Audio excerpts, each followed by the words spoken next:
Hello and welcome to the show. I am your host, Cameron Sadeghi, and I'm going to talk about a lot of things today. Sorry for all this confusion. I've had some technical difficulties, so that's why I started late. I apologize. We're going to have a great show on tap for you today. We have Lamar Gafford. He is a sports writer, a freelance sports journalist for the Times, Shreveport in Louisiana. You can follow him on Twitter at Primetime2832. He's a solid freelance sports journalist in Louisiana. He will be joining us for the Oklahoma City Thunder season preview. We've got a lot to talk about. We have to talk about Serge Ibaka's 4-year contract. We have to talk about the contract of... We're going to talk about Fred Taylor, a scam. Yes, he'll say why he forgives a former agent who scammed him. I'll talk about that. And he'll go deeper into the NFL and players per se in a general topic. I'm not going to really talk about any preseason football, but I'm going to talk about some very important general topics in the NFL that need to be addressed. I'll talk about LeBron James, a possibility for him starting in the Olympics again in 2016 when he's 31 years old. Also, I'll talk about Javale Mcgee. He worked out with the legend Akeem Olajuwon at his gym and learned some very good post moves from the legend himself. We'll talk about the young stud and the prodigy in Javale Mcgee. You guys can call in. My number for the call-in is 949-456-2911 to call in to the show, or you can text that number as well, and you'll get your voice be heard on this show. We're going to have Lamar in 8 minutes, but first, I want to get to Serge Ibaka. This man, as I've said time and time again, here today, is Serge Ibaka, as I've said, $48 million 4-year contract for the Oklahoma City Thunder star.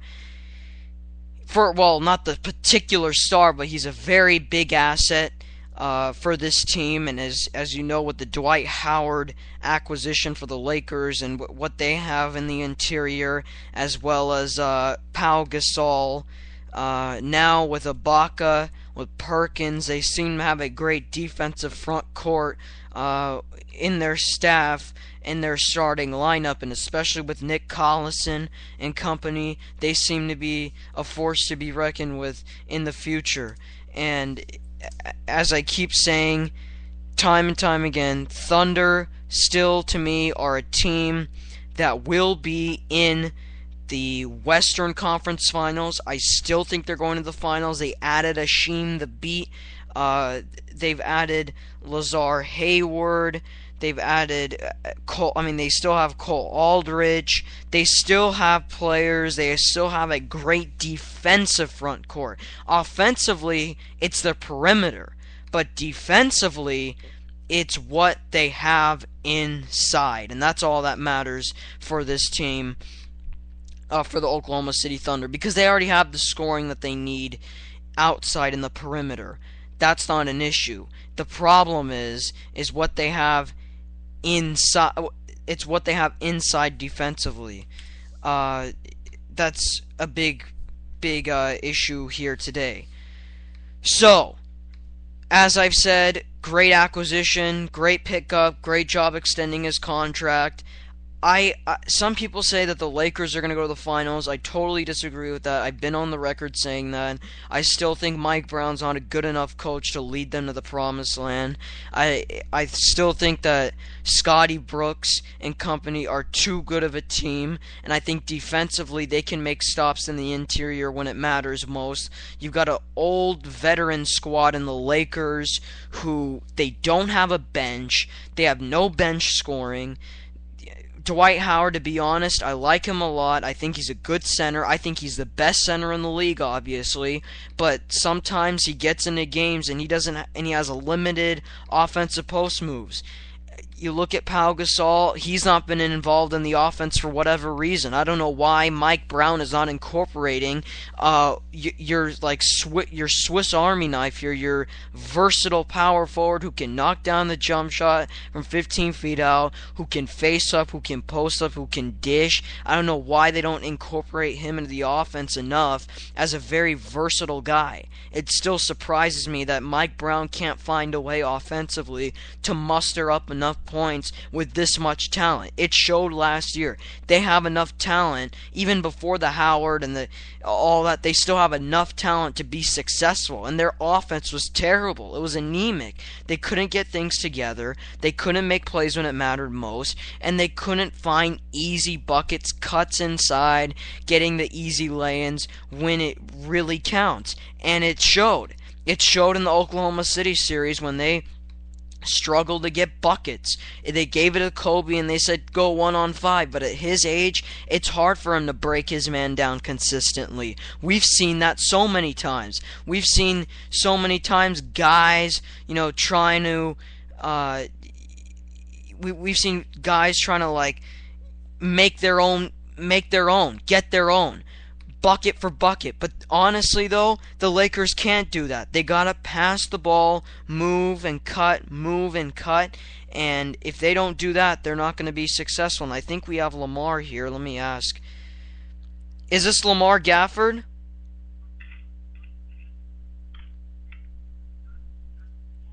We got the wrong number, by the way. Lamar's supposed to be coming in 3 minutes, but we thought we got Lamar right there. Sorry about that. But here today, we'll have Lamar, as I've said before early on the show. You can follow him at Twitter, at Primetime2832. He's got a blog, You Were Just Thinking It, .blogspot.com. That's a really good, he has some really good articles over there. Okay, getting back to my point, I think the Oklahoma City Thunder are still the favorite. I'd still go with San Antonio too. I thought San Antonio should have made the finals last year, to be quite honest. I thought it was surprising how hot the Thunder got in those last few stretches, in those key pivotal moments in that series. I thought they wouldn't have it. Their offense looked stagnant, but they made some tough shots. Their shooting was hot, and I could not believe how hot they were, and I don't think that could keep up. They've got to move the basketball, and that's the only concern I have with the Oklahoma City Thunder. And we just got another question on the comment board, and you can chat on this show. We got a question saying, how will the Thunder offense do this year? To be honest, I don't know. It all depends. I mean, let's look at, I'm going to take a cross-reference here and go to the Eastern Conference. Let's look at Miami. When they first went to the finals, their half-court offense wasn't that great. They didn't move the ball, they didn't pass, they didn't cut that often, no really flow and spacing that much. But this year with Miami, last year, technically, with Miami, they moved the ball, great spacing, great cuts, great attack, great dribble penetration. I thought it was superb the way Miami played. Thunder, can they do the same thing? I hope they do. I'm pretty sure they will. They seem to have enough weapons, and I think they have the talent to do so. Now, can Scotty Brooks manage that? Can Scotty Brooks implement a system where it's pass, cut, instead of dribble, try to break through the defense 1-on-5, let me break my man down, old school pickup basketball? Look, I love the Thunder. They have great talent. They can break their men down at will. But you're not going to do that against premier defenders in the finals. You got to be able to pass the basketball, as we've got a call. Yes, it's Lamar. Let's get him on. Here's Lamar Gafford. Lamar, is it you? Alright, Lamar. I was talking about Serge Ibaka and his contract. $48 million contract for 4 years. And, well, by the way, thank you for coming. But Sorry for saying that. I wanna ask you really quickly, Lamar.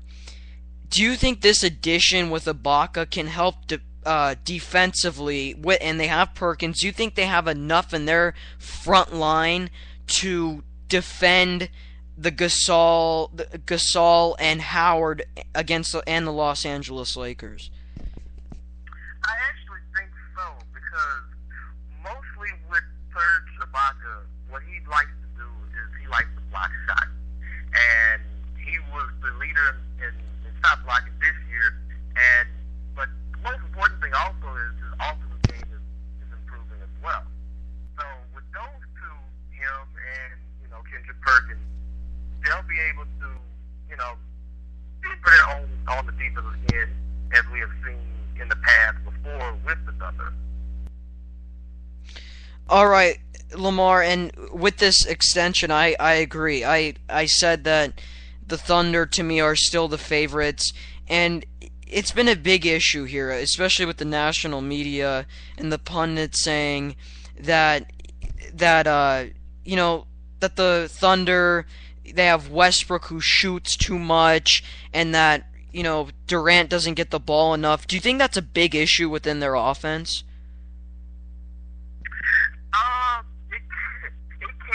It can be. Sometimes, Russell Westbrook, as we know, he is a combo guard, and when he was at UCLA, he played a little bit more of the two guard and a point guard. So he's still trying to learn the position, and when not to shoot, when to pass the ball to Durant.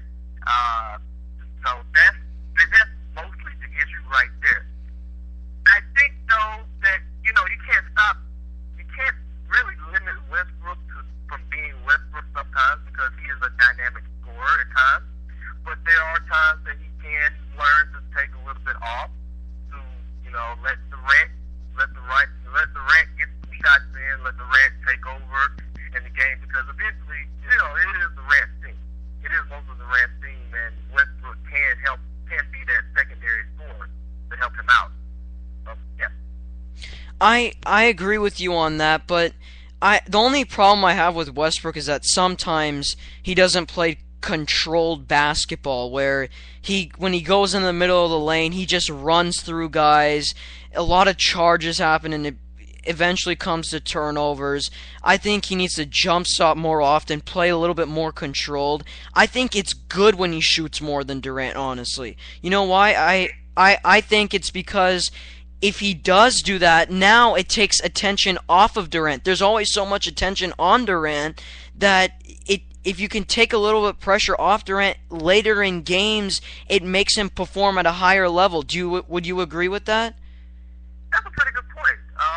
It can really do that for him, because say if Westbrook is having a hot day and he's shooting well, and then maybe he draws a little bit more double teams and stuff, it can allow Kevin Durant to score a little bit more if he's single teams and stuff. Because we all know he's a pure shooter. We all know he can shoot pretty well and everything. So it's just you gotta find that very healthy balance between the two, and you can have to go along with that. So I think as they go along this season, they'll be able to do that. Speaking of the Thunder offense, I've been saying that the Thunder are a team that their offense is not good enough ball movement wise. I think they lack a little bit ball movement cuts. I feel like it's too much 1-on-5 late stretches. And look, I know they're a talented group, and I know they can break their men down, but there's going to be times in games where they've got to move the ball effectively and get easier looks. They really make it hard on themselves, and they kind of shoot themselves out of games. Do you think that will be a huge problem with the Oklahoma City Thunder later on, or do you think they will improve that? Well, they have a chance to really improve that. I think that mostly when it comes down to those in-game